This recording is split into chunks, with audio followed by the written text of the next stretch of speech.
All right, we will call to order the Sartell City Council meeting for Monday, July 12th. Please rise for Pledge of Allegiance.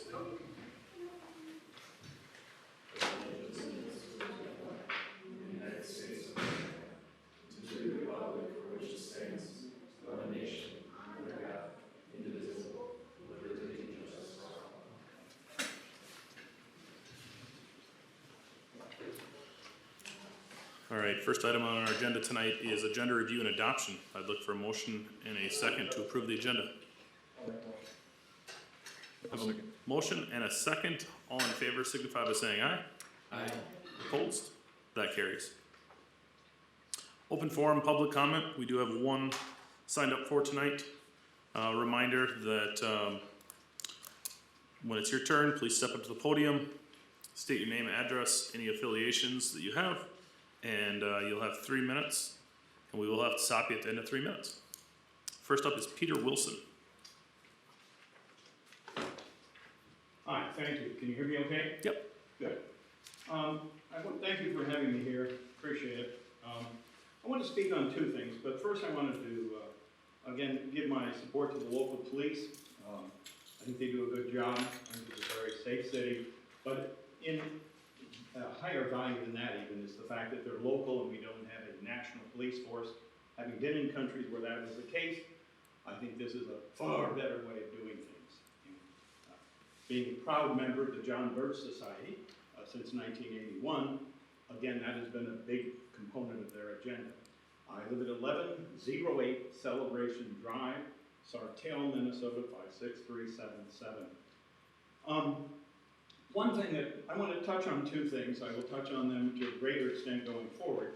One is critical race theory. My concern is the type of training that anyone and everyone who is a city employee gets, if they get it.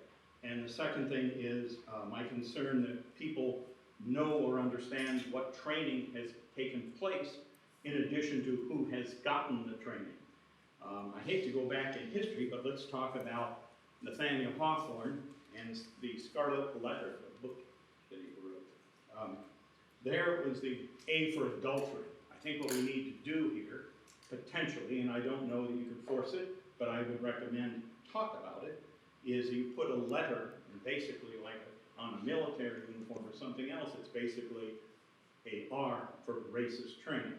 And that way everyone and anyone would know that those folks have had that type of training.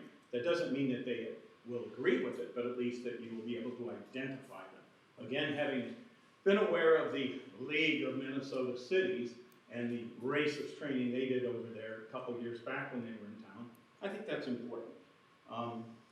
Let people who aspire to that idea or who at least have had the training show that. Second thing is on vaccinations. There is an increasing concern under VARs and other things about the amount of deaths, which I think are 4 to 6 weeks behind, and they're already at 6,100. But the concept of death or severe illness from that takes a long time. I moved up here to Minnesota in 1989. At that time, and since then, I dealt with until about 2006, a workers' comp claim that started in 79. So some of these are long tail events, and the impacts take a long time. I've been involved with pollution claims going back 20 and 25 years. So again, this goes on. Again, my same concept is to identify those individuals or city employees. They wear a V for the fact they've been vaccinated. So anyone and everyone can be aware of the potential issues they may cause to others. Thank you. Thank you. That is the only one we had signed up for tonight. Next item on the agenda is approval of City Council minutes. We have June 28th special meeting and June 28th regular meeting. I take a motion to approve and a second. I'll move that. We have a motion. Is there a second? I'll second. Motion and a second. All in favor signify by saying aye. Aye.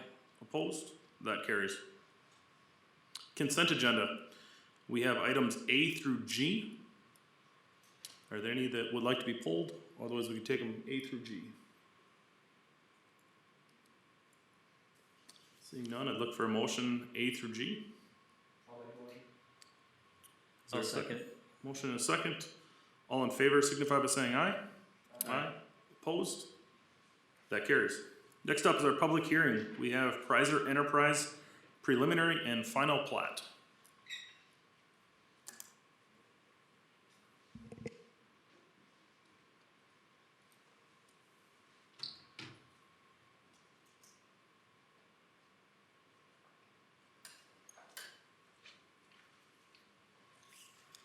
Microphone, Mr. Mayor. Good evening, Mr. Mayor and Council. So tonight on the public hearing, we do have Prizer Enterprises. I just want to make sure that everyone is aware of where the location of this actual plat is. Probably able to quote that. Yeah, Yes, sir. this one. Okay.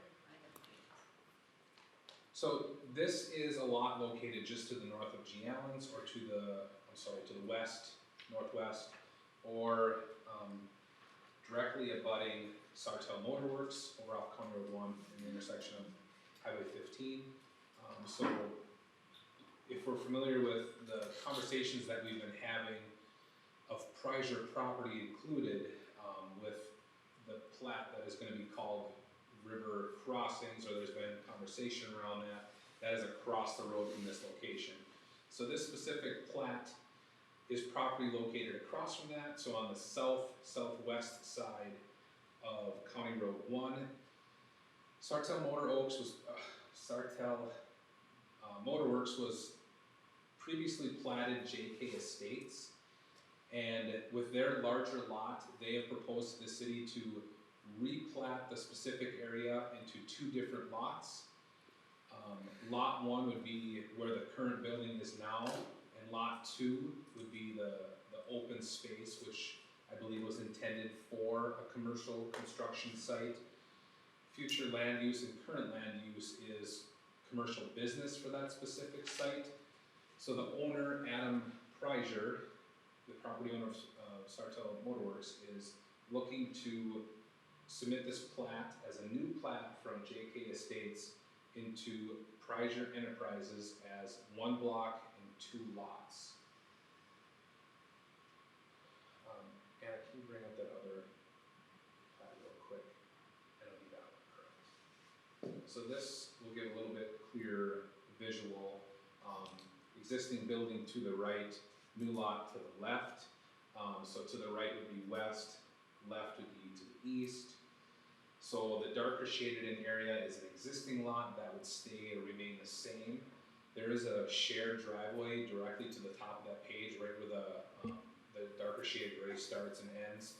So that access would have an easement, which you see over that property, entering into the property, and that would be the main access off of Evergreen onto these two lots, but also Sartell Motorworks has another entrance exit off of Evergreen a little bit further to the right of this image.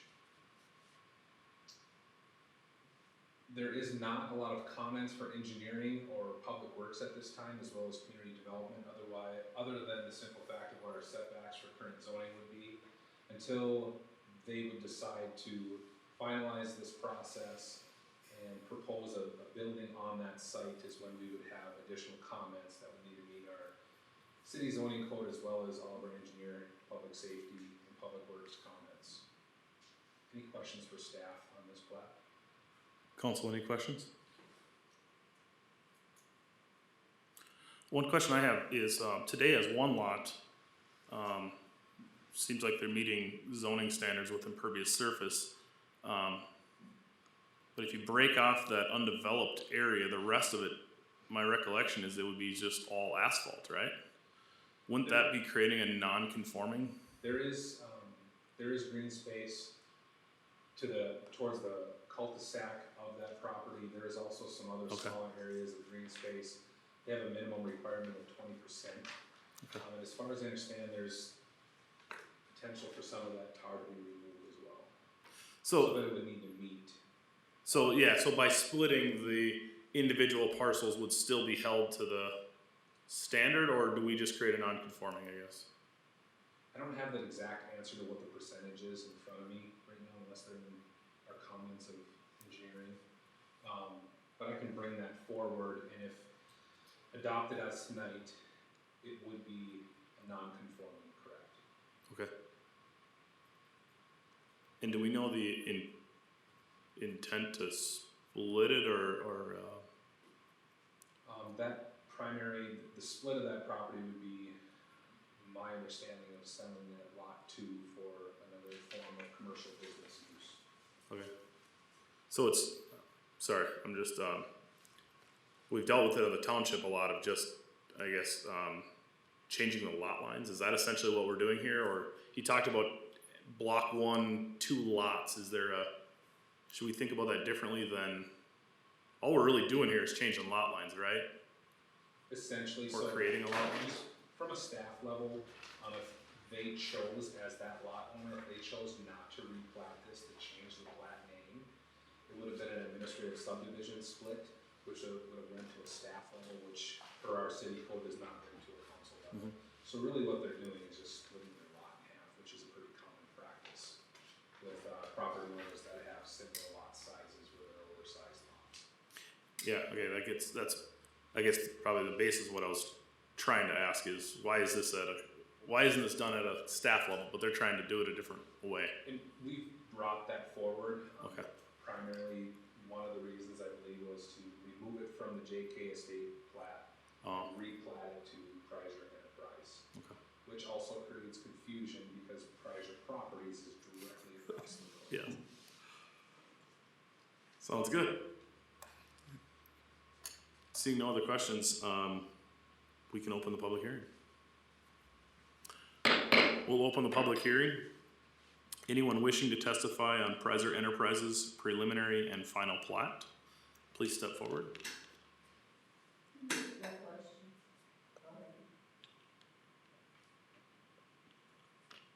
Second option for anyone to testify.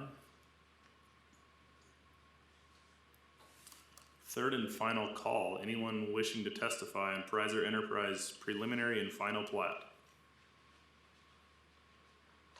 Yeah, please step forward. Reminder, if you would please state your name and address for the record. My name is Jim Bregelman. My wife Diane and I are here primarily for some other business, but I have a couple of questions about this. What is this development or change scheduled to begin? Or is there anything that's beginning? You're just deciding on the plat itself? Yeah, tonight, we're just acting on the split of that lot line as Scott had mentioned. So there's no definite reconstruction plans or construction plans yet to be made for that? Not that we as council are aware of by any means. I was just curious because you're right, the private property is right across the road from that. I assumed when you saw that, that's what you were thinking, so hopefully we didn't wreck your plans tonight. No. All right, last call, anyone wishing to testify on the Prizer Enterprises preliminary and final plat? Okay, we'll close the public hearing. Council, before asking for a motion, is there any other questions, concerns, discussion? Seeing none, we would be looking for a motion and a second to approve the resolution for preliminary and final plats. I'll make a motion to approve. Clarification, Scott, do you need those as individual motion for, As one. as one is please. fine? Yes. Okay. We have a motion to approve the resolution for preliminary and final plat. Do we have a second? Second. We have a second? Any other comments, discussions? Seeing none, all in favor signify by saying aye. Aye. Opposed? That passes. Next item up under old business is council committee and commission appointments, charter and guidelines. Mayor, members of the council, you have in front of you a draft, and this is the final draft of the council guidelines, appointments, and charters for each of our committees or commissions that we have in the city, some of which are either new or a combination of some of our commissions, and just trying to assign representatives to it. Typically, this would be something that we would appoint every January, but in an effort to try to provide a committee level for every single department and items that we're working on at a staff level, and then also to make sure the best use of time for our volunteers that we have a part of these commissions, which are all volunteer-led. None of them are paid commissions, making sure that we're creating the best value for their time as well. The charter document itself for each one of the commissions or committees is to help provide purpose and guidelines for why am I here, what am I doing, how often will I meet, is it set up by ordinance, is it set up by committee level, just to provide more clarity as we go forward. So I'll take any questions that you might have in regards to those or any edits as we look to provide more clarity on these. Council, any questions, comments, edits? I had one, and it's second page, operational guidelines and functional stature would be item 2. And I don't know that it impacts us now, but it likely will. It would have in the past councils, and it likely will in future councils. And it states that no member of the city council may serve on more than 3 committees, not counting EDA or joint planning board. In the past, we've had it where we've had an individual council member and maybe even 2 that just time-wise could not make some. So I don't know that we should have that stipulation in there just for that concern. Yeah. I think the council does a great job of divvying it out and supporting where we can. I just don't want to have limitations, I guess.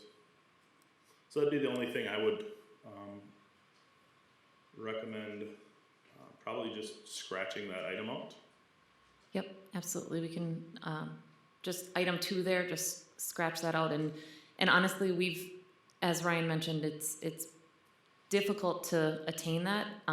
That's kind of model language off of what other communities do for operational guidelines, but as you can see from our appointments, we don't follow it, and it likely, given people's full-time jobs, would be difficult to follow. Right. So just strike the whole thing. Don't change the number or anything. Just strike it. I think that's fine. Yeah, I think we can just strike number 2 in its entirety. Yep. People tend to, my experience is people tend to gravitate to where they are passionate about on the council. Oftentimes leaving some areas vacant that others that aren't passionate have to fill. So. Mayor, do you want to strike then number 1 under the associations too? Because that's also Sorry. strike that one too. Yep. Yeah, I think that makes sense. Got it. I can make those adjustments. Any other comments or suggestions? That's good. Seeing none, we'll look for a motion based on those 2 amendments. I'll second it. Motion and second.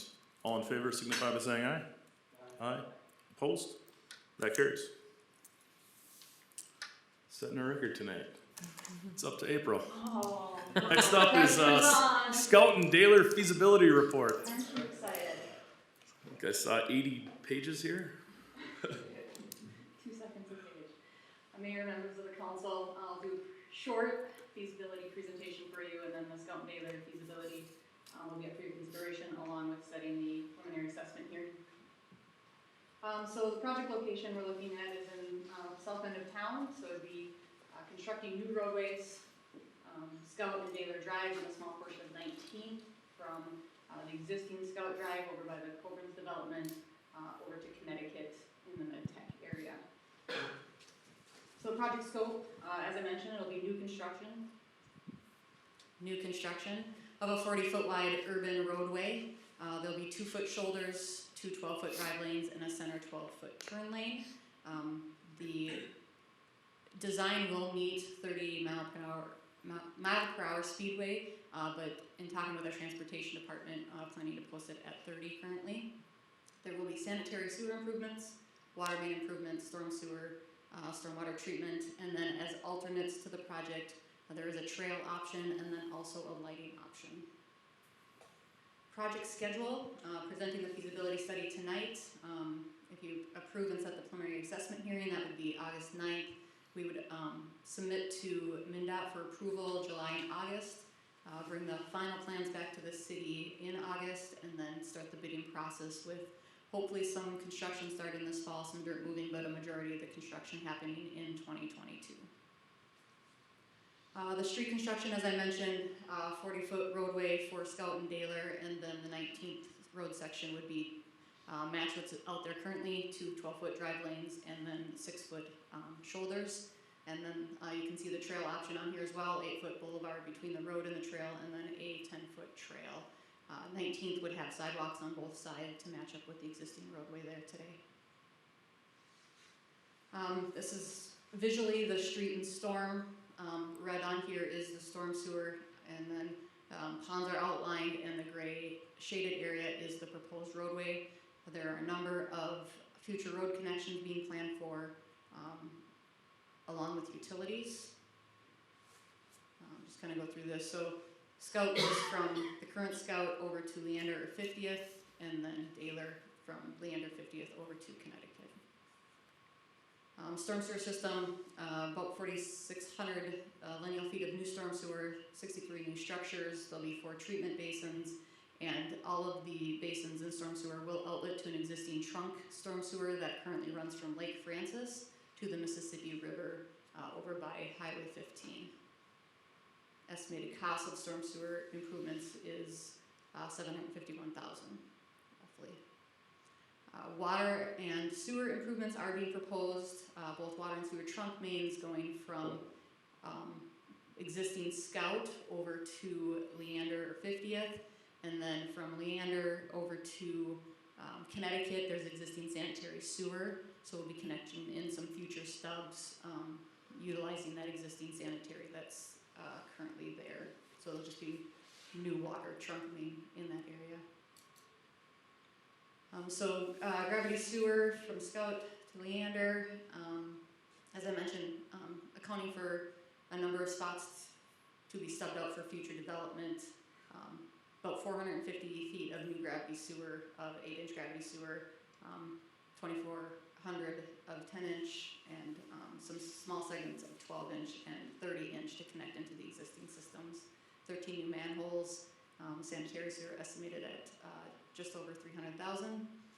As I mentioned, new water main the entire length, looking at a 10-inch water main through this section with 12 new hydrants estimated at just under $700,000.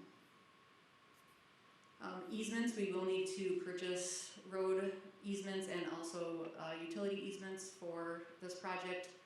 The red is the roadway easement, blue would be utility and pond easements, and then the green are temporary easements that will be needed for this project. You see some hashed lines on here between Leander and Connecticut. There are some roadway easements already in place from when the trunk sewer went in. Some of those include roadway, some of those just include for sanitary, so we're accounting for those existing easements that are in place. Estimated project costs. I will note, if you do look at the report, table 2 has, for the estimated state funds, $5 million instead of the $5.5 million. It is correct up on your screen right now, and we'll get that corrected in that feasibility report. So the base bid of construction, just over $4 million, 10% contingency, and then we've factored in about $1 million of easement acquisition, and that is based off of the appraisals that we got recently, and then soft costs for a total base bid of just over $6.3 million. The trail alternates coming in at just over $200,000, and the lighting alternate at just over $300,000 for total project cost with estimates at just over $6.8 million. And then just below table 2 there, so it breaks down kind of the total construction cost, total project costs, estimated state funds at that $5.5 million. The assessments that can be collected right away up front, estimating it at $74,000, leaving a city upfront cost of $743,000 currently. And then because a lot of these properties are in the township or are large undeveloped properties, a number of assessments will be deferred or considered potential future assessments. Those are listed on here as well. Our goal in meeting with property owners will try and offset some of the right-of-way acquisition costs with some of those assessments as we start to meet with property owners.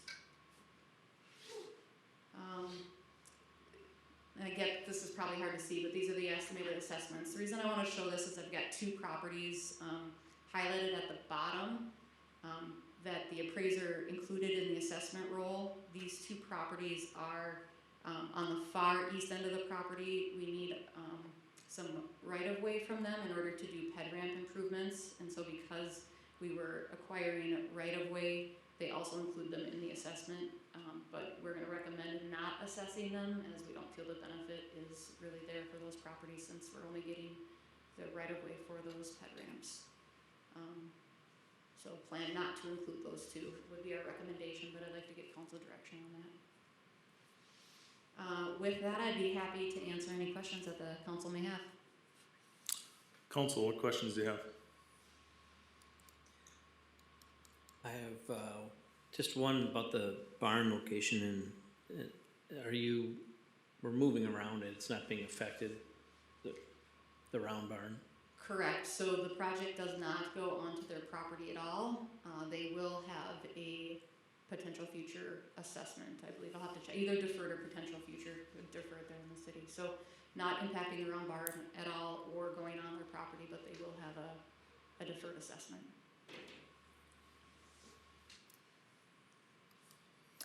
I have one, if you wouldn't mind going back one slide.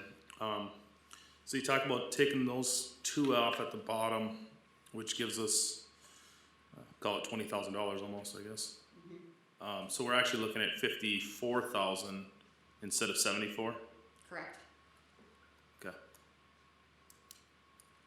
And that is, sorry if you went back one more.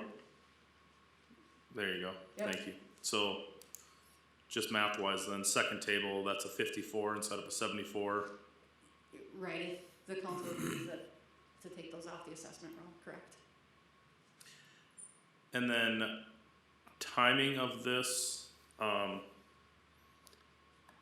do we expect to have this assessment hearing post discussion or orderly annexation agreement? How do we see that playing out? So we have sent out letters to schedule meetings with the property owners, Okay. and I reached out to a number via email today as well, so planning to meet with them ahead of the preliminary assessment hearing. Okay. So those letters got sent out last week, so looking to set those up here in the next week or two. Just so we can turn those into potential futures that we may lose track of into actual. Yeah, good question, Mayor. Many of those properties actually had stayed after and met with me after that township meeting and know that the intent is that they'd be deferred. And so we would do it, we would officially be assessing them after the OAA would be the intent. Good. And council, that just assures us long-term that money will come in when it's developed out at some point. Council, I guess first question, what's our consensus on those two parcels? Looks like they are just ped ramps. April, maybe if you can go to that map just to highlight them. Looks like it's to the far east of the bottom right, or the right side of the bottom one, is that right? Correct, there's two little red triangles on the east side of Connecticut. I would agree, it's not worth assessing, that doesn't make any sense. Okay. Got a full consensus there. Other questions on the plan or project? If not, we'd be looking for a motion to approve feasibility report and resolution for public hearing.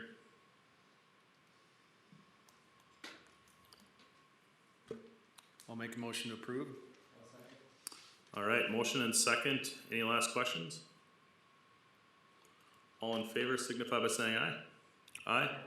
Opposed? That carries. Thanks, April.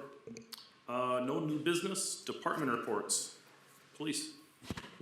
Mayor, members of the council, good evening. I'll answer any questions you may have that may not be part of my report. Any questions for Chief Hughes? Thank you. Fire. Mayor, members of council, I'll submit the report with a special thank you to so many people in the city, the police department, Public Works and a lot of the city staff who helped us out on a couple of fires we had. Both were on very, very hot days and we were short-staffed. Just bringing out water, barricades, helping out with getting trucks to parades and different things during it. So we just want to, again, thank everybody in the city for all the help. They really came together nice when we needed them most. So if you have any questions, I'd be happy to answer them. Any questions for Chief? Let's not make this a trend. Big fires on hot days with Chief Kudrowski. Thank you. Public Works. Good evening, Mayor, members of the council. You have my report. Any questions, I'd be happy to answer. Any questions for Public Works? Thank you. Engineering. Mayor, members of the council, you have our report. If you have any questions, I'd be happy to answer them. Good. Thank you. City Commission updates.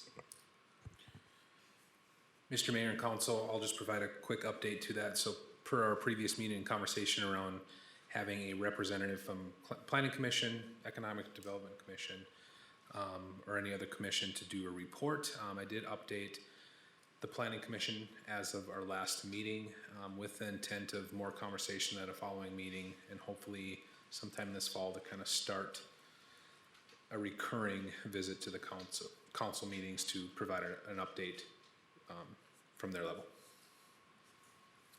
And that was received well, or what's their? It was, yes. I'm not sure. I'm assuming that we might transition to like a quarterly report, or if there's more residential or commercial type development going on within the community to maybe attend more often or less often with less projects. So. Cool. All right, City Council committee updates and miscellaneous business. Tim. Nothing today? Alex. Jeff. No other comments today. All right. The only one I'd offer is just before this, I attended the arena board meeting. They are working on some open house, grand opening plans for new Shields Athletic Complex. So that should be forthcoming in the next month or two at the latest. And they are, they've had a lot of success having summer ice over there. They are opening up open skate starting tomorrow for the community. And so I chatted with Nikki and she's gonna share that out, times and dates on our city page so that our community is aware and can attend. Is there a fee for that, or is it free to? There is a fee. It might be $5 or less per skater. So, but they are doing it a couple times a week, I believe, midday. So, kids that are home able to get over there and skate. That is all I have. I'd look for a motion to adjourn. So moved. Is there a second? I'll second it. All in favor? Aye. Aye. We're adjourned. Can I ask a couple of just impromptu questions that have nothing to do with anything that happened tonight, they just come into my mind? If you ask one of us individually, yes.